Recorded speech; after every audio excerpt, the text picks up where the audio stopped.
Bonjour à tous, je vais vous faire les annonces de l'église. Chaque mardi, à partir de 18h30, nous avons un programme d'intercession. Le mercredi également, à partir de 18h30, nous avons un programme d'études bibliques par WhatsApp. Chaque vendredi, on participe à un programme de jeûne et prière. On rappelle à tous aussi, à partir du 4 jusqu'au 10 mai, on aura un programme de jeûne et prière. La conférence des charges se tiendra à partir du 10 mai. Aussi, la réunion du conseil, ça se fera le dimanche à 18h. Merci, à la prochaine et que Dieu vous bénisse. Je lis la parole de Dieu dans le livre de Psaume chapitre 23. Cantique de David. L'Éternel est mon berger, je ne manquerai de rien. Il me fait reposer dans de verts pâturages, il me dirige près des eaux paisibles. Il restaure mon âme. Il me conduit dans les sentiers de la justice à cause de son nom. Quand je marche dans la vallée de l'ombre de la mort, je ne crains aucun mal, car tu es avec moi. Ta houlette et ton bâton me rassurent. Tu dresses devant moi une table en face de mes adversaires. Tu induis ma tête et ma coupe déborde. Oui, le bonheur et la grâce m'accompagneront tous les jours de ma vie, et j'habiterai dans la maison de l'Éternel jusqu'à la fin de mes jours. Amen.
Jean 1 à 10.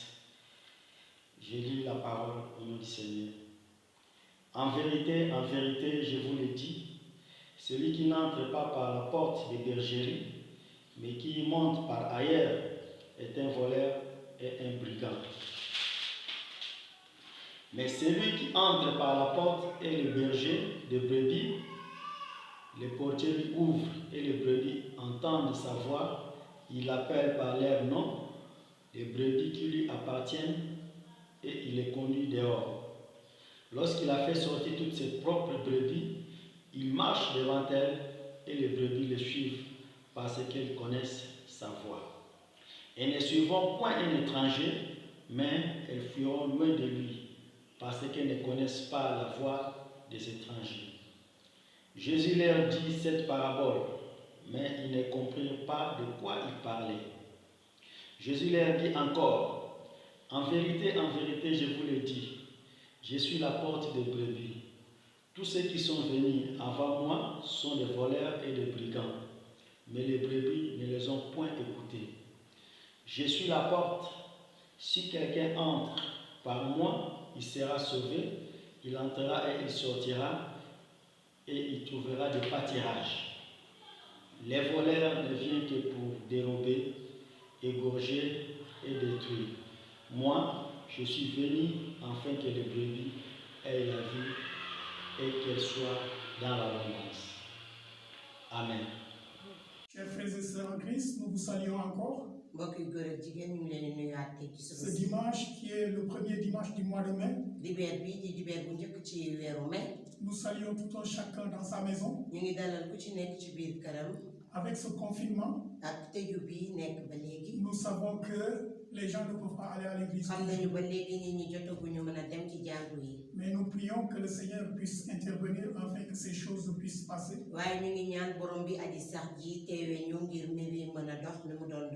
Et que les gens puissent se rassembler pour adorer le Seigneur. On va prier avant de commencer. Éternel notre Dieu, nous te rendons grâce et nous te disons merci pour ton amour. Merci pour ta bonté. Qui est l'alpha et l'oméga. Qui est celui qui nous a donné l'opportunité d'être ici pour la gloire de ton Seigneur. Au moment où il y a des gens qui sont dans les hôpitaux, mais toi tu nous as fait grâce. Et c'est pour cela que nous te disons merci. Et en ce moment que je sois un instrument entre tes mains, pour pouvoir délivrer ce message que tu m'as confié. Car c'est toi seul le vrai, le véritable, en qui nous devons mettre notre confiance. Au nom de Jésus, nous avons ainsi prié. Amen. Voilà, comme je le disais, ce dimanche, c'est le premier dimanche du mois de mai. Et le texte qui nous est proposé, c'est Jean le chapitre 10, du verset 1 au verset 11. Et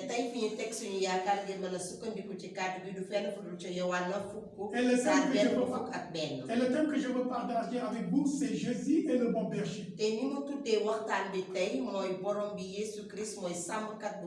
En lisant la parole, on nous dit en vérité, je vous le dis. Que celui qui n'entre point par la porte dans la bergerie, mais il monte par ailleurs, est un brigand ou bien un voleur. Mais celui qui entre par la porte est le berger des brebis. En regardant ce texte, et en retournant un peu vers l'arrière, avec l'histoire, nous allons voir comment le peuple d'Israël a toujours considéré Dieu comme leur berger. Et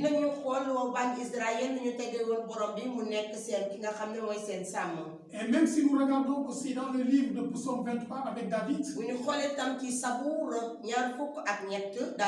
David va dire l'Éternel est mon berger. Et il va dire tout ce qui fait qu'il dit que l'Éternel est son berger. Il prenait soin de lui. Il le dirigeait dans les pâturages. Il le protégeait et il le consolait. Et c'est Jésus qui va venir ici, il va dire qu'il est le bon berger. Et il va dire celui qui passe ailleurs, en dehors de la porte, c'est-à-dire celui-là est un voleur, un brigand.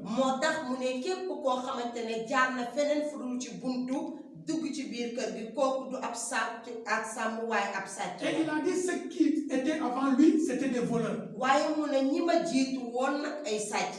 Mais j'ai essayé de réfléchir. Qui sont ceux qui étaient avant lui? Nous pouvons voir avant son arrivée. Il y avait les pharisiens. Les gens qui dirigeaient le peuple. Et qui mettaient des lois pour le peuple.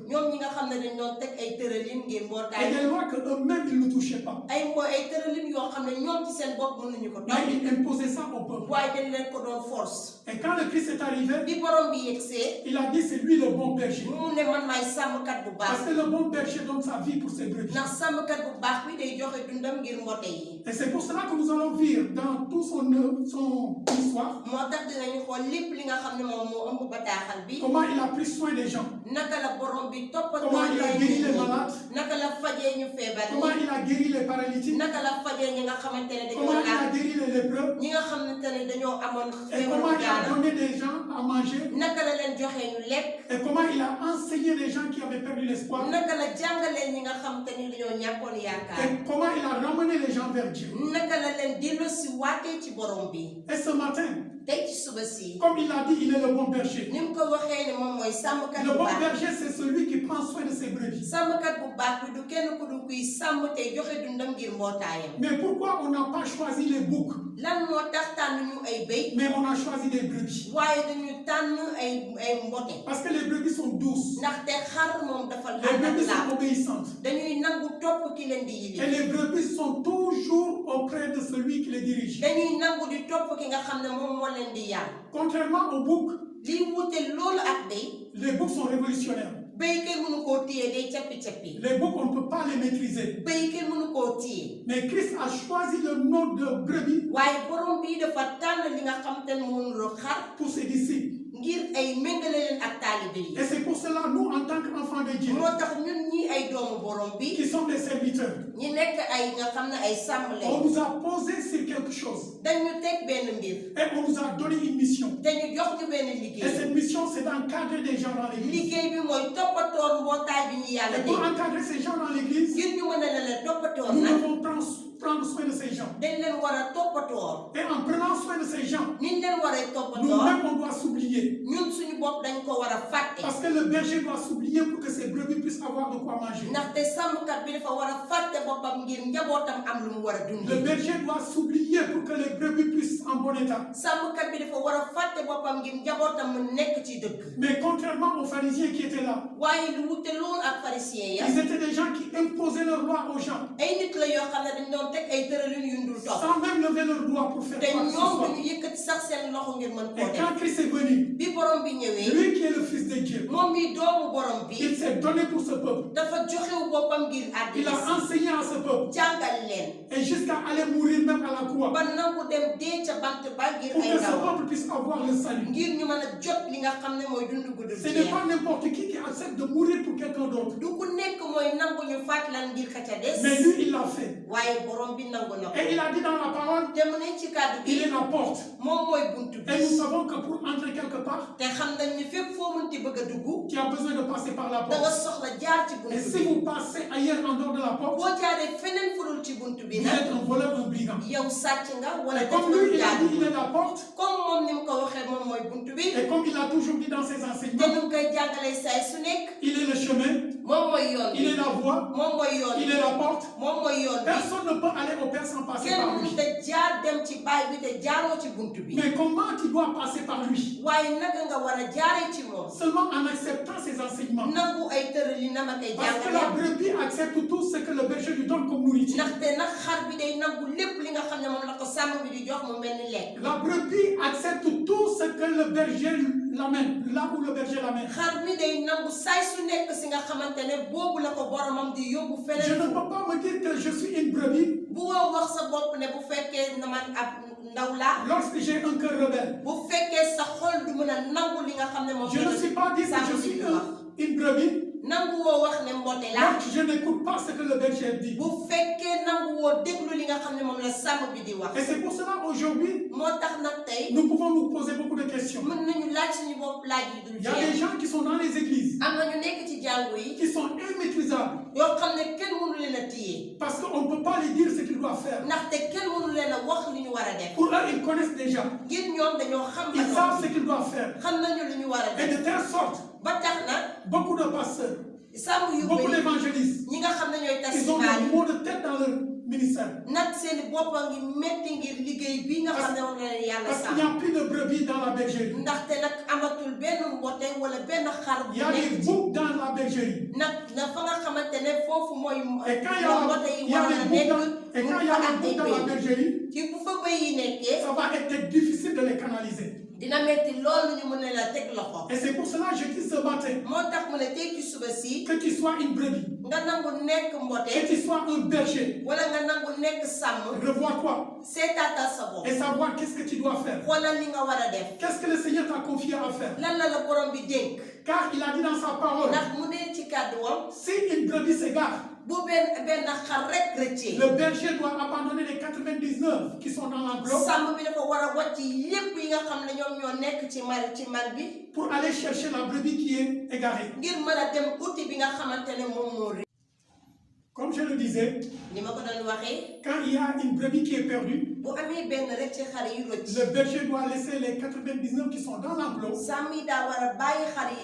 pour aller chercher la brebis perdue. Mais il faut se poser la question, qu'est-ce qui a fait que cette brebis est perdue? Peut-être la brebis n'avait pas tout ce qu'elle voulait dans l'enclos. Ou bien c'est une brebis qui s'est transformée en bouc.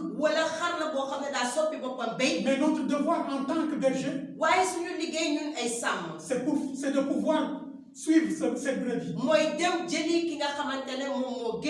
Et quand cette brebis est retrouvée, c'est une grande joie au ciel. Et c'est pour cela que le Christ va dire, nul ne peut aller au Père sans passer par lui. Il n'y a aucune personne qui est égarée dans ce monde et qui n'a pas trouvé Christ et qui va se retrouver dans la bergerie. Il faut que ce soit Christ même qui va te retrancher. Il faut que ce soit Christ même qui va te chercher et qui va te ramener dans la bergerie. Et c'est en ce moment que tu auras ton salut. Et c'est pour cela qu'il a dit, il est la porte. Nul ne peut aller au Père sans passer par lui.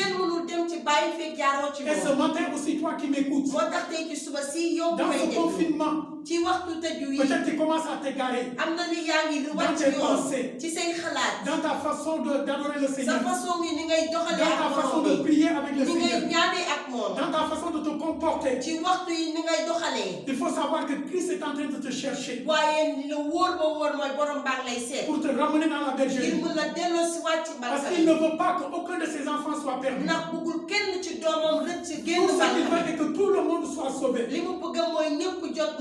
Mais malheureusement, il y a des gens qui s'entêtent pour sortir de la bergerie pour aller chercher quelque chose ailleurs. Qu'est-ce que vous allez pouvoir trouver ailleurs si ce n'est qu'en Christ que vous pouvez trouver? Et c'est pour cela ce matin, je t'invite, toi qui m'écoutes, reviens à Christ quand il est temps. Nous savons que le monde est déjà parti. Et il n'y a personne qui va s'écarter de Christ et qui aura la vie éternelle. Et c'est pour cela ce matin, je te demande, abandonne tout ce que tu faisais et sois une brebis entre les mains du Seigneur. Sois obéissante. Sois celui qui accepte d'être guidé. Sois celui qui accepte d'être enseigné. Et le Seigneur te donnera la vie éternelle. Que son nom soit glorifié. Au nom de Jésus. Amen. Amen.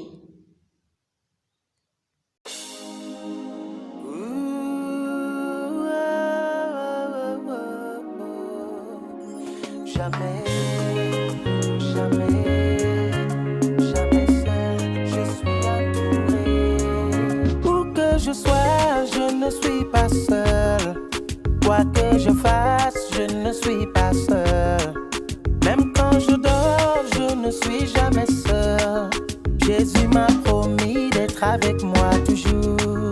Malgré la tempête et l'ouragan, ma vie est gardée dans le sang de l'agneau. Plus jamais de servitude, plus jamais de solitude. Rien ne peut m'intimider. Jésus est ma sécurité. Je ne suis jamais seul dans ma vie. Jamais seul dans ma vie. Oh, I am never alone in my life. Never alone in my life. Jamais seul dans ma vie. Jamais seul dans ma vie. Toute arme forgée contre toi, sans effet. Les langues parlent contre toi, sans effet. Tes ennemis sont forts, mais tes ennemis ont tort. Car celui qui est en toi est encore plus fort. Tu n'es jamais